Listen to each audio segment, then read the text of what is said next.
எங்கள் மீனவ குப்பத்து ஜனங்களை காலி பண்ணிட்டு ஒரு பைப் லைன் போட்டிருக்கீங்கல்ல, அதை உடனடியாக எடுக்கணும்.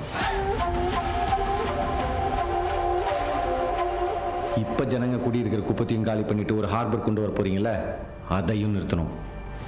எங்கள் எல்லா பிரச்சனையும் மக்கள்கிட்ட கொண்டு போய் சேர்க்க நீங்கள் தான் சார் ஏற்பாடு செய்யணும். இவங்களெல்லாம் பார்த்தா உனக்கு எப்படா தெரியுது?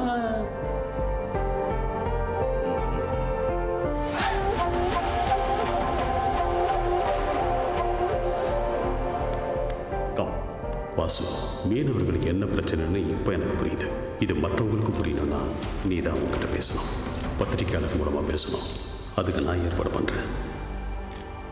பெட்ரோல் டீசல் தட்டுப்பாடை சரி பண்றதுக்கு ஐடியா வச்சிருக்கேன், அவசரமா வர சொன்னீங்களே. அரசாங்கம் முயற்சி பண்ணியே செய்ய முடியாத தனியால் உங்களால பண்ண முடியுமா? பெட்ரோல் டீசல் தட்டுப்பாட்டை சரி பண்ணுறதுக்கு உங்களை சந்திக்க வந்ததா சொன்னது பொய். பொய்யா? ஆமாம். அப்போ காணாம போன க்ரூட் ஆயில் எங்க இருக்குன்னு சொல்றேன்னு சொன்னீங்களே, அதுவும் பொய்யா? ஒரு 5 நிமிஷம் பொறுத்துக்கிட்டிங்கன்னா நானே எல்லாத்தையும் சொல்லிடுவேங்க. இதுக்கு தான் இங்கெல்லாம் வர வேணான்னு சொன்னேன். யாராச்சும் புதுசாக இப்படி தான் வந்து நம்ம டைமை வேஸ்ட் பண்ணுவாங்க. வாங்கப்பா போகலாம். சார் சார் ஒரு நிமிஷம் சார். சார் சார் என்ன சொல்ல கேளுங்க சார். ஐயா, எங்க மீனவ குப்பத்தி இந்த ஜனத்தையே அழிக்க போறாங்க ஐயா.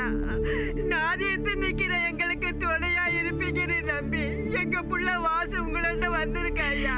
இந்த கடலோட போராடி வாழதான் எங்களுக்கு தெரியும். அரசாங்கமும் முதலாளிகளும் எங்க நிலத்தை புடுங்க நினைக்கிறாங்க. அந்த ஜனத்தால தடுக்க முடியல. நிலத்துக்கு பதிலா எங்க உசுரை எடுத்துக்கங்க ஐயா. எண்ணெய் பைப்பு போடுறோன்னு சொல்லி 40 வருஷத்துக்கு முன்னாடி எங்களை ராயபுரத்துலேருந்து எண்ணூர் பக்கம் அனுப்புனாங்க. அப்புறம் கரண்ட் எடுக்கிற ஃபேக்ட்ரி வருதுன்னு சொல்லி அங்கேருந்து புள்ள குட்டிங்களோட எங்களை துரத்தி விட்டாங்க. பழவேற்காடு வடக்கால பக்கம் இருந்தோம், ராக்கெட் வருதுன்னு சொல்லிட்டு தெற்கால பக்கம் துரத்தி விட்டாங்க. இப்போ இந்த இடத்தையே காலி பண்ணிட்டு போன்னு சொல்லி எங்களை மிரட்டுறாங்க. இந்த கடல் தான் எங்களுக்கு கஞ்சி ஊத்துது. இதையும் விட்டுட்டு போக சொன்னா எங்க சார் போறது? கடலை விட்டா எங்களுக்கு வேற நாதி இல்லை.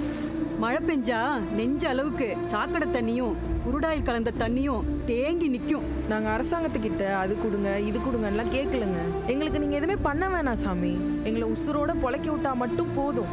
ஏற்கனவே கடற்கரை ஓரமாக பைப் போட்டதாலையும் கரண்ட் ஃபேக்டரி வந்ததாலையும் 2 கிலோமீட்டருக்குள்ள எந்த மீனும் வர்றதில்லை. போதாததுக்கு தினமும் ஃபேக்டரியிலேருந்து வெளியே விடுற சுடுதண்ணினால மீன் யாரால கடலில் செத்து மிதக்குது. இப்போ தனியார் துறைமுகம் கட்டுறதுக்காக மொத்த மீனவங்களையும் எங்கள் குப்பத்திலேருந்து விரட்டிட்டு இங்கே இருக்க கழிமுகம் ஆறு குளத்தையெல்லாம் அழிச்சிட்டு கடலுக்குள்ள 3 கிலோமீட்டர் வரைக்கும் மண்ணை கொட்டினா மீன்பிடி தொழிலும் இருக்காது, மீனவங்களும் இருக்க முடியாது.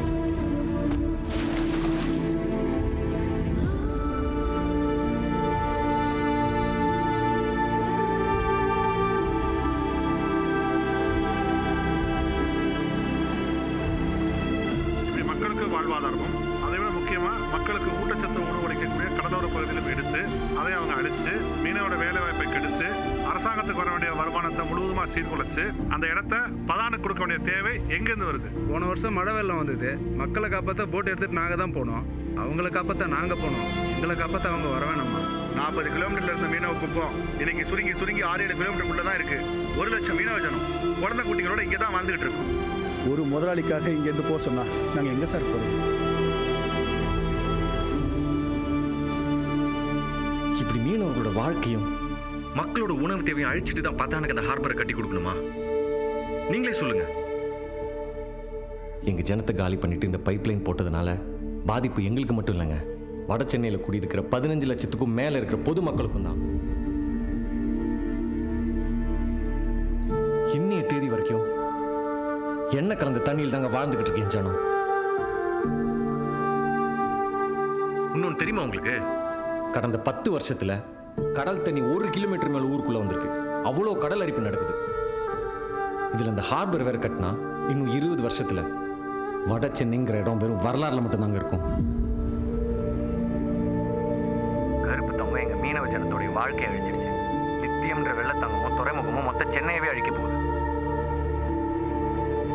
ஒரு வேலை பதான் செய்யறது சரி, நாங்க செய்யறது தப்புனா மக்கள் எந்த தண்டனை கொடுத்தாலும் அதை ஏத்துக்க என் தலை தயாரா இருக்கு. எங்களால் குழந்தைங்கள்லேருந்து பெரியவங்க வரைக்கும் பாதிக்கப்பட்டிருக்கீங்க. அதனால் ஒட்டுமொத்த மீனவர்கள் சார்பா நான் உங்ககிட்ட மன்னிப்பு கேட்டுக்கிறேன். ஃபிஷர்மேன் கேட்கறதுல என்ன தப்பு இருக்கு? அவங்க நியாயமா தான் பேசுறாங்க. எங்க சப்போர்ட் அவங்களுக்கு தான். எதுக்கு மீனவாளை அங்கேருந்து விரட்டுறேன்? அவ என்ன உங்ககிட்ட வீடு கேட்டாளா, வேலை கேட்டாளா, இல்ல சாப்பாடு தான் கேட்டாளா? அவளை விட்டுடுங்க. அதையும் மீறி அவளுக்கு தொல்லை கொடுத்தேன்னா அந்த பகவான் உங்களை சும்மா விட மாட்டார், பாத்துக்கோங்க. பதான் துறைமுகம் வரக்கூடாது. நாங்க மீனவர் பக்கம் தான் நிற்போம்.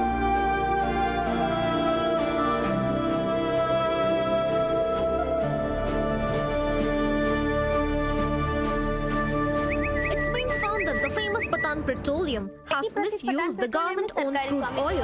பத்தான் பெட்ரோலிய நிறுவனம் 40 ஆண்டுகளாக அரசாங்கத்திற்கு சொந்தமான க்ரூட் ஆயில்களை திருடிய வீடியோ ஆதாரம் கிடைத்துள்ளது. இதைத் தொடர்ந்து பத்தான் பெட்ரோலியம் நிறுவனத்தை சோதனை செய்யும்படி அரசு உத்தரவிட்டுள்ளது. மேலும் சென்னையில் பத்தான் துறைமுகம் அமைப்பதிலும் சிக்கல் எழுந்துள்ளது. Our sources confirm this news too. This has shaken the entire nation. So Patan Petroleum. The nation wants to know the truth. But who really is Patan? Is he a business tycoon or a goon? Delhi officer Bhatia தான் உங்களுக்கு ஜாமீன் கிடைக்க ரொம்ப help பண்ணார் sir.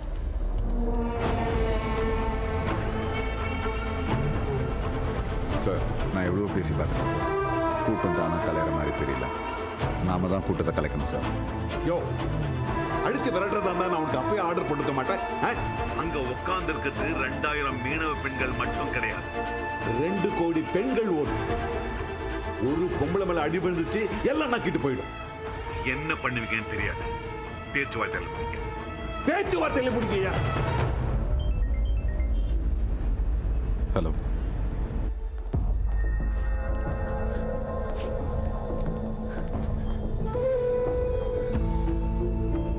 Mahi, பாப்பாக்கு என்னாச்சு? Doctors என்ன சொன்னாங்க? ஃபீவர் எப்படி வந்துச்சு? மஹி, சாப்பிட என்ன கொடுத்த? பழி வாங்கி முடிச்சிட்டியா? இப்பதான் உனக்கு ஒரு குழந்தை இருக்குன்னு தெரிஞ்சுதா?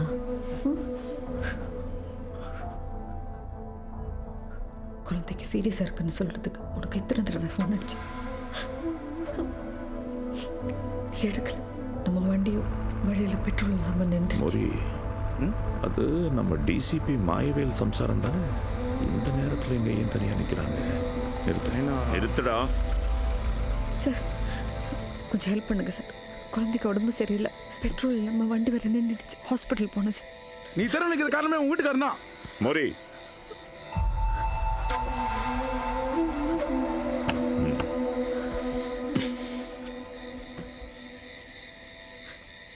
நீங்க வாங்க. நைனா, வாசப்போட பிளான் பண்ணா உன்னை உள்ளத்துக்கு வச்சான். அவன் பண்ணதுல அவன் குடும்பம் விட்டு விடு. டேய் போடா, அந்த குழந்தைய நம்ம காருக்கு மாத்து. சார், நான் வேற வண்டி பார்த்துக்கிறேன் சார். அவருக்கும் உங்களுக்கும் என்ன பிரச்சனைன்னு எனக்கு தெரியல சார். அவர் என்ன தப்பு பண்ணியிருந்தாலும் நான் அவருக்காக மன்னிப்பு கேட்டுக்கிறேன் சார். தயவு செஞ்சு இருக்கு. வாங்க. இவங்களை ஹாஸ்பிட்டல் இறக்கி விட்டுட்டு நம்ம முனீஸ்வரன் கோயிலுக்கு வாங்க. சரி நேனா. உண்மையில இருக்கிற கோவத்தில் நம்ம குழந்தை மனோகர் பழுவாங்கன்னு நினைக்கல. குழந்தைக்கு ஏதாவது ஆச்சுன்னா நீ தான் பொறுப்பு. கூட்டிட்டு போங்க. கூட்டிட்டு போங்கண்ணா. மாயா, உன்னோட இந்த நிலைமைக்கு நீ தான் காரணம். ஏன்னா சண்டையை நீ தான் ஆரம்பிச்ச. ஆனால் பாலமுருகன் உன்னுடைய ஈகோவை யூஸ் பண்ணி அவன் நினச்சதை செஞ்சு முடிச்சிட்டான். You are the real victim. வாசுவை இன்னும் நீ பழி வாங்கணும்னு நினைக்கிறது தப்பு மாயா. உன்னை நான் தான் இந்த தொழிலுக்கு கூட்டு வந்தேன். இந்த செகண்ட் நீ எல்லாத்தையும் நிறுத்தணும். இனி வாசுவுக்கும் மனோகருக்கும் உன்னால எந்த பிரச்சனையும் வரக்கூடாது. அப்புறம் நீங்க திருட ஒட்டுமொத்த க்ரூட் ஆயிலையும் கவர்மெண்ட் கிட்ட ஹேண்ட் ஓவர் பண்ணணும். முடியாது.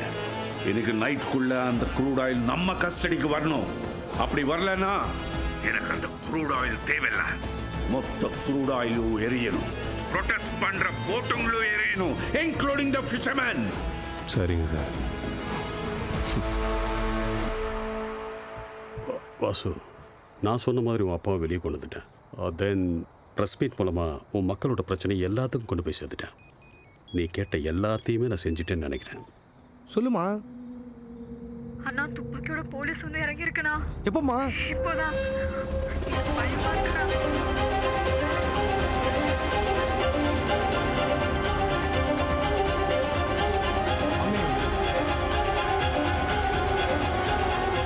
சார், க்ரூட் ஆயில் எங்கே இருக்குன்னு நான் சொல்கிறேன். நம்ம செய்ய போகிற போராட்டத்தால் அரசாங்கம் ஆடி போய் பதான் கம்பெனிக்கு ஆப்போச்சா சும்மா இருப்பானா? போக போகிற காண்டில் ஏதாவது சிலாவணித்தனம் பண்ணிட்டானா? இப்போ இருக்குது, ஆனால் போலீஸ் வரும்போது அங்கே இருக்காது. அது எப்படி வாசு? இவர் பூமிநாதன், நைனாவுடைய பழைய தோஸ்து. ஆமாம், அந்த பழைய பூமிநாதன் இப்போ நம்ம ஜனத்துக்கு தேவைப்படுது. இந்த பைப் லைன்லேருந்து மொத்த கூடையிலையும் போலீஸுக்கும் மற்றவங்களுக்கும் சந்தேகம் வராமல் போராட்டம் நடக்கிற இடத்துலேருந்து நம்ம ஃபிஷர்மேன் போட்டுக்கு நான் மாற்றுறேன்.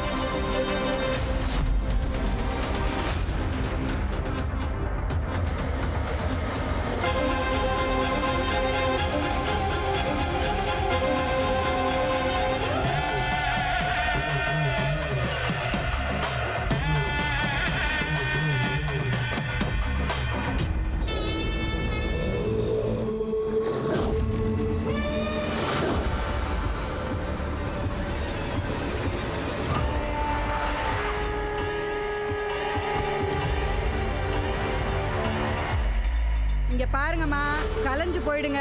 லேடிஸ்ன்னு கூட பார்க்க மாட்டேன். ஃபயரிங் ஆர்டர் வந்திருக்கு, சொல்லிட்டேன்.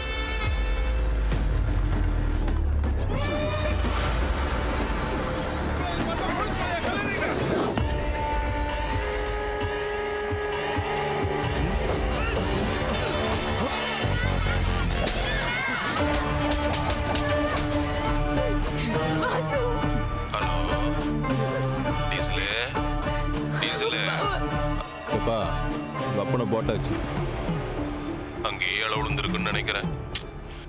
போலீஸு போஸ்ட்மார்ட்டம் பண்ணி வைக்கும், எடுத்துகிட்டு போய் நல்ல விதமாக எரிச்சிருப்பா.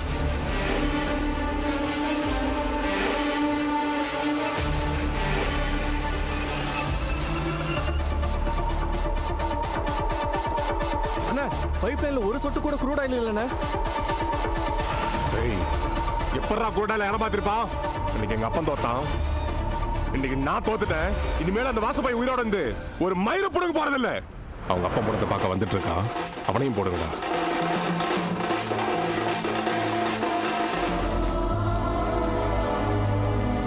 பதான் நிறுவனம் சட்டத்திற்கு புறம்பாக பெட்ரோல் டீசல் பரிவர்த்தனையில் பல ஆண்டுகளாக ஈடுபட்டது ஆதாரத்துடன் இந்த நீதிமன்றத்தில் நிரூபிக்கப்பட்டதால் அந்நிறுவனத்தை மூட அரசுக்கு உத்தரவிடுகிறேன். பதான் துறைமுகம் அமைப்பதற்கும் இந்த நீதிமன்றம் தற்காலிக தடை விதிக்கிறது. டீசல் என்கிற வாசுதேவன் தான் செய்த குற்றங்களை தாமாக முன்வந்து ஒப்புக்கொண்டதால் அவருக்கு குறைந்தபட்ச தண்டனையாக 2 ஆண்டுகள் கடுங்காவல் தண்டனை விதிக்கிறேன். மேலும் மீனவர்களுக்கு பாதிப்பு ஏற்படுத்திய ஓபிசி நிறுவனத்திற்கு சொந்தமான எண்ணெய் குழாய்களை அந்நிறுவனம் உடனடியாக அகற்ற இந்த நீதிமன்றம் ஆணையிடுகிறது.